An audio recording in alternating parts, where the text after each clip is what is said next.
अस्सलाम वालेकुम दोस्तों, आज मैं आप लोगों के साथ बहुत मज़ेदार और टेस्टी से बीफ कोफ्ता बनाने की रेसिपी शेयर करने जा रही हूँ, जो बहुत मज़ेदार, टेस्टी और ईद स्पेशल रेसिपी है और हर कोई इसको आसानी के साथ बना सकता है। बिल्कुल मुश्किल नहीं है मेरी रेसिपी। तो चलिए व्यूअर्स, आज की मैं अपनी इस रेसिपी को आपके साथ शेयर करती हूँ। बिस्मिल्लाहिर्रहमानिर्रहीम। और इस रेसिपी को बनाने के लिए सबसे पहले मैंने बीफ का कीमा ले लिया, बिल्कुल बारीक बारीक इसको पिसवा लिया है। एक अंडा ले लिया है और थोड़ा सा ये भुने चने का पाउडर कर लिया मैंने 3 टेबल स्पून के बराबर। और साथ ही ये स्पाइसेस थोड़े से रखे हुए हैं। और सबसे पहले ये मैं आपको दिखाती चलूँ कि प्याज है, उसको मैंने बारीक चॉप करने के बाद अच्छा सा इसको मैंने निचोड़ भी लिया है। इसमें से एक्स्ट्रा पानी जो बिल्कुल निकाल दिया है। 1 टेबल स्पून अदरक का पेस्ट ले लिया है और थोड़ी सी हरी मिर्चें और धनिया वो भी आपके सामने बारीक काट लिया है। और अब 1 टीस्पून लाल मिर्च पाउडर, 1 टीस्पून गरम मसाला, 1 टीस्पून नमक और 1 टीस्पून मैंने धनिया पाउडर ले लिया। बहुत ज़्यादा मसाले नहीं लिए। तो चलिए सबसे पहले इन सबको मिक्स कर लेते हैं। और इन सबको मिक्स करने के लिए अपने बाउल के अंदर मैंने एक कीमा डाल लिया सबसे पहले, और धोने के बाद अच्छी तरह इसको भी निचोड़ लिया था मैंने।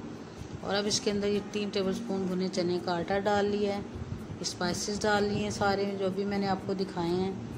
और अब साथ ही इसके अंदर ये धनिया, हरी मिर्चें, लहसुन अदरक का पेस्ट और ये कटी हुई और बिल्कुल निचोड़ के रखी हुई जो प्याज है वो भी मैं इसके अंदर शामिल कर रही हूँ। साथ ही व्यूअर्स, आपसे मेरी रिक्वेस्ट है कि अगर आप मेरे चैनल पर नए हैं तो ज़रूर मेरे चैनल को सब्सक्राइब कीजिएगा। और अब इसके अंदर ये एक अंडा जो मैंने अभी रखा हुआ था वो भी डाल लिया है। और अब एक ब्रेड का स्लाइस था, उसको मैंने क्रम्स बना के वो भी इसके अंदर ऐड कर लिया है। और अब इनको अच्छी तरह से मिक्स कर लेते हैं। और अच्छी तरह से मिक्स करने के बाद मैं इनको अच्छी सी शेप दे लूँगी। आप देख सकते हैं कि बिल्कुल अच्छी तरह से बैटर को मैंने मिक्स कर लिया सारे मसालों के साथ। तो अब कोफ्ते बनाना शुरू करती हूँ मैं आपके सामने। और इसी तरह बनाते बनाते सारे मैं तैयार कर लूँगी। हथेली पे बस घुमाते घुमाते आपके सामने सारे मैं इसी तरह तैयार कर लूँगी। आप देख सकते हैं कि सारे मैंने तैयार कर लिए हैं मज़ेदार से कोफ्ते। तो चलिए अब इनको फ्राई कर लेते हैं। और फ्राई करने के लिए 1 कप ऑयल मैंने डाल के रखा हुआ था अपने फ्राइंग पैन में। और अब बारी बारी इनके अंदर ये सारे कोफ्ते डाल लेती हूँ। ऑयल गर्म नहीं था, लेकिन अगर आप नॉन स्टिक के बगैर पैन ले रहे हैं तो फिर आप घी को खूब गर्म करके डालिएगा। तो मैंने तो कम गर्म में इसलिए डाल लिया कि नॉन स्टिक है, इसमें बिल्कुल चिपकेंगे नहीं। और एक तरफ से 10 मिनट पकाने के बाद हल्की आंच पे तो अब मैं इनको टर्न आउट कर लेती हूँ। और सारों को उलट पुलट लेंगे, थोड़ी साइड चेंज कर लूँगी इनकी। और आप देख सकते हैं कि बहुत अच्छा सा कलर आ गया, साइड चेंज हो गई है, एक साइड से पक गए हैं। तो अब मैं इनको निकाल लूँगी और दूसरी तरफ मसाला तैयार करते हैं कोफ्तों के लिए। तो सबसे पहले ये बड़ी इलायची 1, 3 छोटी इलायचियाँ, ज़ीरा, दालचीनी का टुकड़ा और पिसा हुआ गरम मसाला 1 टीस्पून, 1 टीस्पून नमक, 1 टीस्पून लाल मिर्च पाउडर, 1/4 टीस्पून हल्दी और सूखा धनिया और ज़ीरा पाउडर ले लिया आपके सामने। और अदरक लहसुन का पेस्ट 1 टेबल स्पून मैंने लिया है। टमाटर ले लिया 1 अदद। और ये फ्राई किया हुआ प्याज है मेरे पास, डार्क ब्राउन, लेकिन थोड़ा लाइट का इशू है, आपको ब्लैकिश लग रहा है, लेकिन ये मैंने डार्क ब्राउन इसको फ्राई कर लिया है। और अब ये आपके सामने सारे मसाले हैं। तो चलिए फिर अपनी शुरू करते हैं मसाला बनाना कोफ्तों के लिए। जो हमें मसाला दरकार है उसको बनाते हैं। और सबसे पहले ये थोड़ा सा मैंने दही भी ले लिया है। और ये टमाटर और प्याज को मैं ग्राइंड कर लूँगी। और 1 कप ऑयल मैंने अपनी कढ़ाई के अंदर डाल दिया। और उसके अंदर ये तीन सब्ज़ इलायचियाँ, 1 बड़ी इलायची, दालचीनी का टुकड़ा और थोड़ा सा ज़ीरा, जो खड़ा मसाला भी मैंने आपको दिखाया था वो डाल लिया है। थोड़ा सा इसको कुड़कुड़ा लेंगे। आप देख सकते हैं कि अच्छा सा कुड़कुड़ाहट सी आ गई है। तो अब इसके अंदर 1 टेबल स्पून लहसुन अदरक का पेस्ट डाल लिया मैंने। अच्छा सा इसको भी भून लेंगे। और इतना भूनेंगे कि बस इसका कच्चापन ख़त्म हो जाए और वो बिल्कुल इसको कोई कलर नहीं देना हमने।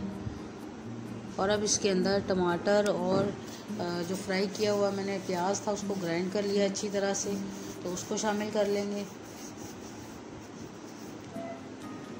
और बहुत अच्छी मज़ेदार सी रेसिपी है व्यूअर्स। कम से कम एक दफ़ा तो आप इसको ज़रूर ट्राई कीजिएगा, तो फिर इंशाल्लाह आप बार बार इसी को बनाएंगे। ये इतनी मज़ेदार और टेस्टी बनती है कोफ्ते कढ़ाई।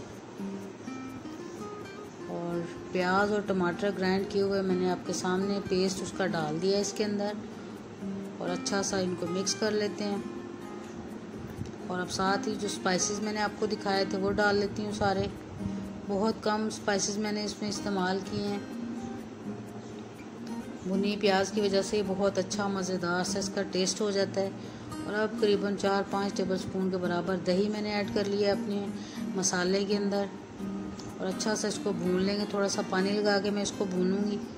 आप देख सकते हैं कितना अच्छा सा कलर आ गया है और अभी से बहुत अच्छी सी खुशबू आ रही है इसमें से। अब थोड़ा सा इसमें पानी डालूंगी, इतना कि जितनी हमें ग्रेवी बनानी है उससे थोड़ा सा ज़्यादा, क्योंकि थोड़ा सा हम जब कोफ्ते पकाएंगे तो पानी ने थोड़ा खुश्क भी होना है, तो इसलिए आपके सामने 4 कप के बराबर मैंने इसमें पानी डाल दिया और इसको थोड़ा पकने के लिए छोड़ देंगे। और 10 मिनट के बाद पानी अच्छा सा पक गया है तो इसके अंदर मैं अपने कोफ्ते डालूँगी अपने।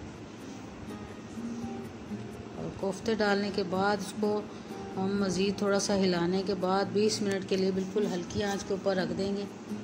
बिल्कुल हल्की आंच पे इसलिए रखेंगे कि बीफ के कोफ्ते हैं तो अच्छी तरह से पक जाएं। और पूरे 20 मिनट हो गए, ढक्कन मैंने उठा लिया है, काफ़ी हद तक इसका पानी कम हो गया है।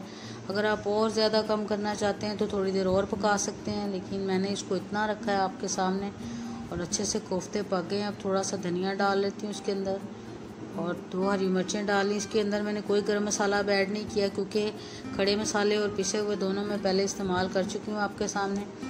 किचन में थोड़ा व्यू कम आ रहा है तो अभी मैं बाहर आपको रख के दिखाती हूँ कि कितने मज़ेदार कोफ्ते बने और कितना अच्छा कलर ग्रेवी का आया है इसका। तो देखने में जितने मज़ेदार हैं, खाने में उससे भी डबल मज़ेदार हैं। तो व्यूअर्स एक दफ़ा ज़रूर ट्राई कीजिएगा मेरी इस रेसिपी को। और अगर आपको मेरी ये रेसिपी अच्छी लगे तो आपसे मेरी रिक्वेस्ट है कि मेरे चैनल को सब्सक्राइब कीजिएगा। तो फिर मिलेंगे व्यूअर्स नई रेसिपी के साथ। अल्लाह हाफिज़।